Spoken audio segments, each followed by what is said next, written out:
مسیح خداوند کے زندہ جلالی پرفضل اور بابرکت نام میں تمام دیکھنے والوں کو پاسٹر جاوید نائک کا سلام پہنچے۔ معزز ناظرین، ہم انجیلی سفر میں آپ کے ساتھ ہیں اور ہم آج کے اس خصوصی پروگرام میں روزوں سے متعلق کلام مقدس میں سے رہنمائی حاصل کریں گے، اور پھر اس کے بعد ہم بڑھتے جائیں گے مسیح یسوع کے دکھوں اور مصلوب ہونے تک اور اس کے جی اٹھنے تک۔ یہ خصوصی پروگرام جاری رہیں گے۔ ہم ان خصوصی پروگرام میں روزوں سے متعلق اور خداوند یسوع مسیح کے دکھوں سے اور صلیب پر مصلوب ہونے سے متعلق اور جی اٹھنے سے متعلق کلام مقدس میں سے رہنمائی حاصل کریں گے، اور ساتھ ساتھ میں حوالہ جات بھی نوٹ کرتے رہیں گے۔ میں بڑھنا چاہتا ہوں آج کی آیت کی جانب، اور آج کی آیت میں تلاوت کرنا چاہتا ہوں متی رسول کی انجیل اس کے 6 باب کی 16ویں آیت میں پڑھنا چاہتا ہوں، اور یہاں پر لکھا ہوا ہے، اور جب تم روزہ رکھو تو ریاکاروں کی طرح اپنی صورت اداس نہ بناؤ، کیونکہ وہ اپنا منہ بگاڑتے ہیں تاکہ لوگ ان کو روزہ دار جانیں۔ میں تم سے سچ کہتا ہوں کہ وہ اپنا اجر پا چکے۔ آمین۔ معزز ناظرین، ابھی ہم نے متی رسول کی انجیل اس کے 6 باب کی 16ویں آیت کا مطالعہ کیا ہے، جس میں ہم نے جانا ہے کہ خداوند یسوع مسیح روزے سے متعلق تعلیم دیتا ہے، اور یہ کہتا ہے کہ جب تم روزہ رکھو تو ریاکاروں کی طرح اپنی صورت نہ بگاڑو، کیونکہ وہ اس لیے ایسا کرتے ہیں کہ لوگ انہیں روزدار جانیں۔ اور وہاں پر یہ بھی لکھا ہے کہ میں تم سے سچ کہتا ہوں کہ وہ اپنا اجر پا چکے، کیونکہ ان کا اجر یہی ہے کہ لوگ ان کو روزہ دار جانیں، نہ کہ خدا ان کو روزہ دار جانے۔ سب سے پہلے ہم روزے کے بارے میں سیکھیں گے کہ روزہ کیا ہے اور روزے کا مقصد کیا ہے، روزہ ہم کیوں رکھتے ہیں، اور اس سے متعلق کلام مقدس میں ہمارے لیے کیا رہنمائی ہے۔ سب سے پہلے ہم جانیں گے کہ روزہ خدا کی رضا کو حاصل کرنے کا ایک عمل ہے، اور بھوکے رہ کر اپنی جان کو دکھ دینا، اور اس دوران خدا سے اپنے مقاصد مناجات کو سننے اور قبول کرنے کی التجا کرنا۔ روزہ خدا سے قربت کا ایک ذریعہ ہے، اور خدا کے لیے اپنی عقیدت کا شدت سے اظہار کرنا، یعنی بھوکے رہ کر خدا کے آگے جھکنا اور منت سماجت کرنا، یہ خدا کے حضور اس کی خوشنودی کو حاصل کرنے کے مترادف ہے۔ پرانے عہد نامہ میں ہم دیکھتے ہیں کہ بہت سی جگہوں پر روزے کا ذکر آیا ہے، جس میں ہم دیکھتے ہیں کہ روزہ کے ذریعہ خدا کی توجہ اپنی جانب مبذول کروانے کے بارے میں ہمیں ملتا ہے۔ بیشتر مقامات پر خدا کے لوگوں نے روزہ رکھ کر اپنی جان کو دکھ دیا، اور خدا کے حضور اپنی مناجات رکھیں، اور خدا نے ان کی گریہ زاری سنی اور ان کی مناجات کا جواب دیا، اور انہوں نے خدا کی خوشنودی کو حاصل کیا روزہ کے ذریعے سے۔ ہم دیکھتے ہیں کہ روزے کا مطلب روزانہ سے اخذ کیا گیا ہے، کہ روزانہ خدا کے لیے ایک وقت مقرر کیا جائے جس میں آپ کسی بھی کھانے پینے کی چیز سے خدا کے لیے لا تعلق رہیں، اور اس وقت کو دعا اور نماز اور ریاضت میں گزاریں تاکہ خدا کی خوشنودی کو حاصل کر سکیں۔ ہم دیکھتے ہیں معزز مومنین پرانے عہد نامے میں 2 سموئیل کے 12ویں باب میں کہ داؤد کا بیٹا جو اوریا کی بیوی سے تھا، خداوند نے جب اسے مارا تو وہ بہت بیمار ہو گیا، اور داؤد نے اس لڑکے کی خاطر خدا سے منت کی، اور داؤد نے روزہ رکھا اور اندر جا کر ساری رات زمین پر پڑا رہا۔ حوالہ نوٹ کر لیجیے گا، دوسرا سیموئل اس کا 12واں باب اور اس کی 16ویں آیت ہے۔ یہاں داؤد نے 7 دنوں تک کچھ نہ کھایا پیا، اور 7ویں دن وہ لڑکا مر گیا تو داؤد زمین پر سے اٹھا اور غسل کر کے اس نے تیل لگایا اور پوشاک بدلی اور خداوند کے گھر میں جا کر سجدہ کیا۔ پھر وہ اپنے گھر آیا اور اس کے حکم دینے پر انہوں نے اس کے آگے روٹی رکھی اور اس نے کھائی۔ اور سیموئیل کی کتاب میں سے ایک اور حوالہ نوٹ کیجیے گا، باب نمبر 12 ہے اور اس کی آیت نمبر 21 ہے۔ اور بڑھیں گے آگے اور جائیں گے معزز مومنین پہلے سلاطین کی کتاب میں، اور وہاں پر دیکھیں گے کہ سامریہ کے بادشاہ اخیب نے یزریلی نبوت سے اس کا تاکستان قیمت ادا کر کے لینا چاہا جو اس کے محل کی حدود سے لگا ہوا تھا، تو یزریلی نبوت نے اسے اپنے باپ دادا کی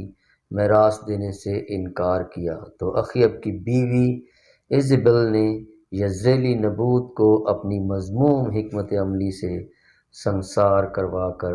مروا ڈالا، اور اپنے شوہر اخیب سے کہا کہ تو جا کر یزریلی نبوت کے تاکستان پر قبضہ کر لے۔ اور جب اخیب قبضہ کرنے کو اٹھا، ادھر خداوند کا کلام ایلیاہ تشبی پر نازل ہوتا ہے، اور خداوند ایلیاہ تشبی کو سامریہ میں اخیب بادشاہ کے پاس یہ کہلا بھیجتا ہے کہ تو نے یزریلی نبوت کی جان بھی لی اور اب اس کا تاکستان بھی قبضے میں لینا چاہتے ہو۔ اور خداوند نے ایلیاہ تشبی سے کہا کہ اسے یہ کہنا کہ خداوند فرماتا ہے کہ اسی جگہ جہاں کتوں نے نبوت کا لہو چاٹا، کتے تیرے لہو کو بھی چاٹیں گے۔ تب ایلیاہ تشبی نے اخیب سے کہا کہ تو نے خداوند کے حضور بدی کرنے کے لیے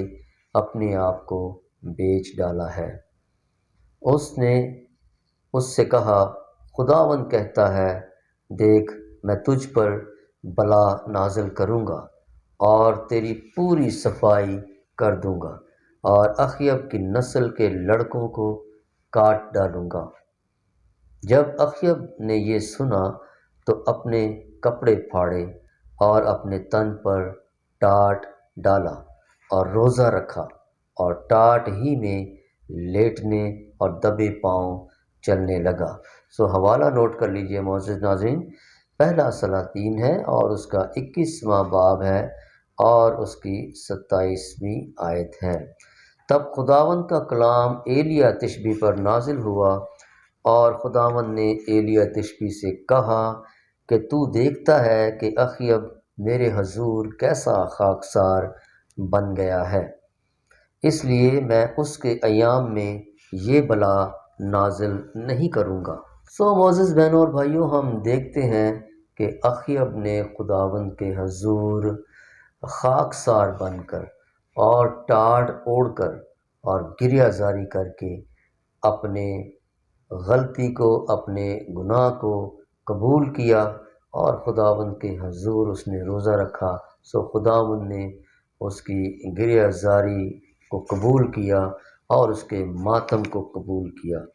اور ہم دیکھتے ہیں کہ اس عمل کے ذریعے اخیب بادشاہ نے خدا کی خوشنودی کو حاصل کیا،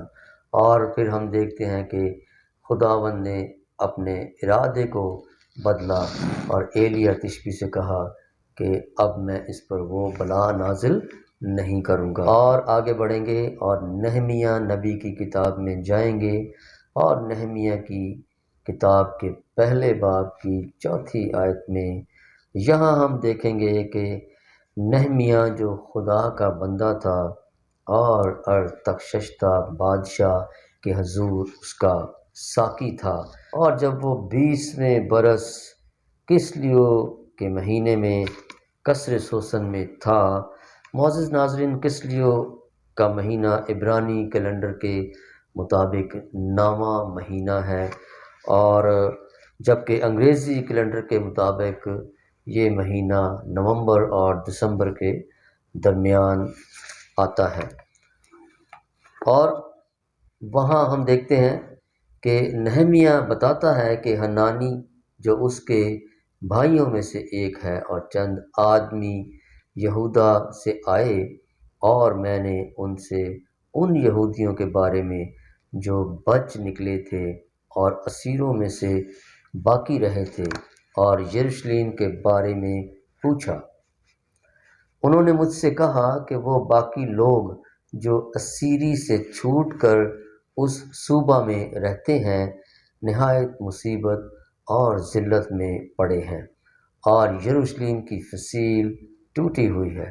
اور اس کے پھاٹک آگ سے جلے ہوئے ہیں۔ جب میں نے یہ باتیں سنی تو بیٹھ کر رونے لگا اور کئی دنوں تک ماتم کرتا رہا اور روزہ رکھا اور آسمان کے خدا کے حضور دعا کی۔ معزز ناظرین، یہاں پر بھی ہم دیکھتے ہیں کہ نہمیہ نے جب یہ سنا کہ جو اسیری سے چھوٹے ہوئے لوگ تھے اور یروشلم کے بارے میں سنا کہ اس کی فصیل بھی ٹوٹی ہوئی ہے، اور اپنے لوگوں کے بارے میں سنا کہ وہ بڑی مصیبت میں پڑے ہیں، تو وہ رونے لگا اور اس نے اس بات کا بہت دکھ کیا، اور اس بات کو لے کر وہ خدا کے حضور جھک گیا، اور وہاں لکھا ہے کہ کئی روز تک وہ ماتم کرتا رہا اور اس نے روزہ رکھا اور اس نے خدا کے حضور گریہ زاری کی، اور معزز مومنین اس نے خدا کے حضور اپنی قوم کی غلطیوں اور خطاؤں کا اقرار کیا، اور اس نے خدا کی خوشنودی حاصل کرنے کے لیے خدا کے اس غضب کو بنی اسرائیل پر سے موقوف کرنے کے لیے اپنے آپ کو گریہ زاری میں ڈالا اور روزہ رکھا اور اپنی جان کو کچھ نہ کھا پی کر دکھ دیا، تو خدا نے اس کے روزے کو قبول کیا۔ معزز ناظرین، ہم دیکھتے ہیں کہ نہمیہ نے خدا سے مدد کے لیے روزہ رکھا اور اس نے بنی اسرائیل کی تمام خطاؤں اور گناہوں کی خدا سے معافی طلب کی اور اپنی قوم کی خطاؤں کا اقرار کیا، اور خداوند نے نہمیہ کے لیے اپنی خوشنودی کو جاری کر دیا۔ معزز مومنین، روزوں سے متعلق خصوصی پروگرام کا سلسلہ جاری رہے گا، اور آج اس کا پہلا حصہ آپ نے ملاحظہ فرمایا، اور اس خصوصی پروگرام میں روزے اور خداوند یسوع مسیح کے دکھوں اور مصلوبیت کے بارے میں ہم جان سکیں گے، اور اس خصوصی پروگرام میں یسوع مسیح کے مردوں میں سے جی اٹھنے کی عید یعنی ایسٹر تک کے پروگرام کو یوٹیوب پر آپ ہمارے ساتھ دیکھ سکیں گے اور کلام مقدس میں سے اس کے متعلق سیکھ سکیں گے اور حوالہ جات نوٹ کر سکیں گے، اور اگلے حصے میں جلد آپ سے ملاقات ہوگی۔ تب تک کے لیے پاسٹر جاوید نائک کو اجازت دیجیے۔ خدا حافظ۔